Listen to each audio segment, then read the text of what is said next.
नमस्कार मित्रांनो, मी सुदर्शन चखाले बोल बिडू या चॅनलवरती राजसाहेब ठाकरे यांनी एक मुलाखत दिली आणि त्याच्यामध्ये ते असं म्हणतात की ज्यू लोकांची हत्या ही निंदनीय असली तरी हिटलर हा प्रचंड देशभक्त आणि राष्ट्रप्रेमी होता.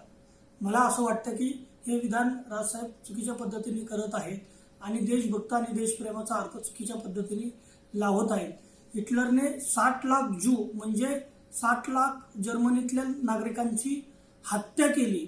जो माणूस स्वतःच्या देशातील नागरिकांची हत्या करतो, जो स्वतःच्या देशातील नागरिकांमध्ये भेद निर्माण करतो, द्वेष निर्माण करतो, तो राष्ट्रभक्त आणि देशप्रेमी कसा असू शकतो असं माझ्यासारख्या कार्यकर्त्याला प्रश्न पडतो. आणि हिटलर सुरुवातीच्या काळात लोकशाहीच्या मार्गाने सत्तेवरती आला आणि लोकशाही व्यवस्था उद्ध्वस्त करण्याचा त्याने प्रयत्न केला आणि लोकशाही व्यवस्था त्याने उद्ध्वस्त केली. जो माणूस लोकशाही व्यवस्था उद्ध्वस्त करतो तो देशप्रेमी आणि देशभक्त कसा असू शकतो हा एक प्रश्न मला पडतो. आणि 30 जून ते 2 जुलै 1934 या 2च दिवसात हिटलरने 150 राजकीय विरोधकांची त्याने हत्या केली.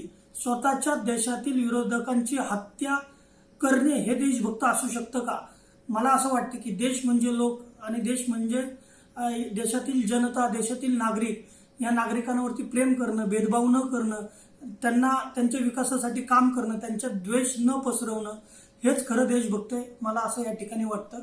हिटलर हा प्रचंड आत्मकेंद्री माणूस होता आणि परंतु मी हेही शेवटी जाता जाता सांगतो की हिटलर हा देशभक्त कधीच नव्हता. जो माणूस स्वतःच्या देशातील नागरिकांमध्ये भेद निर्माण करतो तो देशभक्त असू शकत नाही असं माझ्यासारख्या कार्यकर्त्याला वाटतं. धन्यवाद.